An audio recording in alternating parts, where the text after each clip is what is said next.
While the Senate was away from Washington, we received some sobering reminders about the challenges facing America and our friends in a dangerous world, and about how to meet them.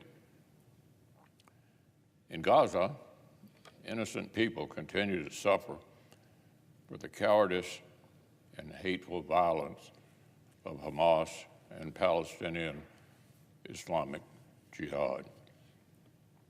And just last week, as Israel continued the difficult, necessary, and existential work of eliminating the terrorist threat, the tragic consequences of this war were brought once again into focus.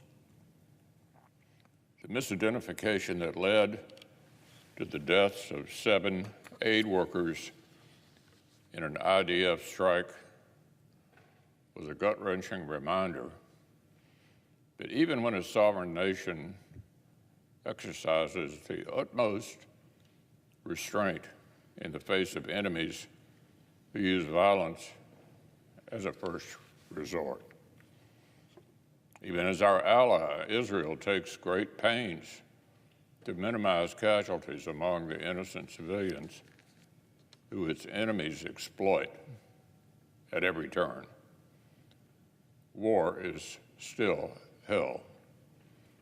And for people in Gaza over the past 17 years, since Hamas seized control, life has been its own sort of hell as well. For years, the supposed authorities in the enclave have spent their time burrowing under the homes and mosques of innocent families and the schools of innocent children. They've used concrete and building supplies intended for civilians to build military bunkers instead. They've brazenly stolen the humanitarian aid their civilian subjects depend on. They've thrown Palestinians loyal to political rivals off of buildings, and they've continually traded innocent lives for one more day to wage a war on Israel. Iran's terrorist proxies in Gaza are responsible for the horrors of this war. Their hatred for Jews and refusal to acknowledge the existence of a Jewish state of Israel is the reason for this pain and suffering of the last 6 months. America cannot afford to lose moral clarity about the conflict, but I'm afraid that too many of our leaders are. President Biden expressed outrage at last week's deadly accident, an event his own administration acknowledged was a tragic accident, which begs the question of whether he's also outraged at the way Israel's terrorist aggressors violate international law by turning hospitals and schools into fighting positions. Instead of welcoming Israel's swift investigation and efforts to hold personnel accountable for their mistakes, accountability that has been sorely lacking during President Biden's own administration, the president caved further to domestic political pressure. He indulged his radical base and called for an immediate ceasefire. He embraced an alternate reality in which ceasefire wasn't exactly the state of play that Hamas exploited on October 7th.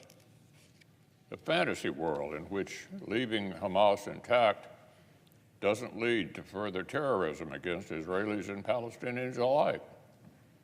Unfortunately, the Democratic Party has become unmoored from a long tradition of bipartisan support for Israel. And according to one headline this week, quote, Democrats fear Netanyahu may have undermined Biden's image among voters. Apparently, the left-wing activists who can't seem to distinguish between terrorism and self-defense aren't just calling the shots at the White House, but also on the president's re-election campaign.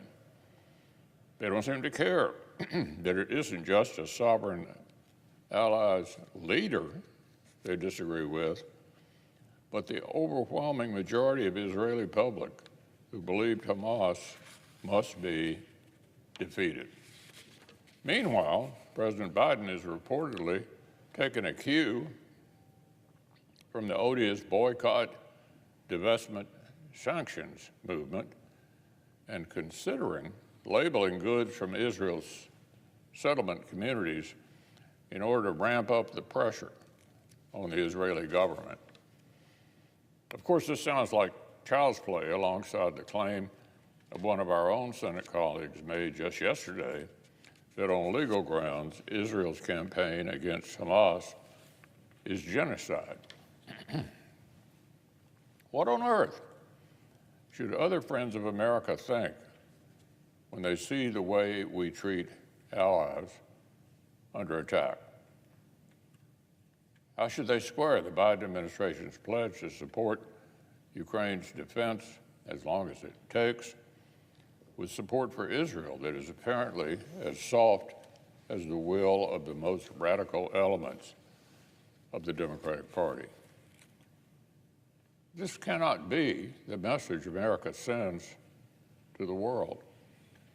Leadership means standing up for America's interests, from the Indo-Pacific to Europe to the Middle East, even when the most active members of one's political base aren't willing to. Right now, Congress has an opportunity to model this obligation for a president who clearly doesn't understand it. The House has an opportunity to pass the urgent national security supplemental. And America has an opportunity to show our allies and partners that they can't count on our support and show our adversaries that they can count on our relentless attention.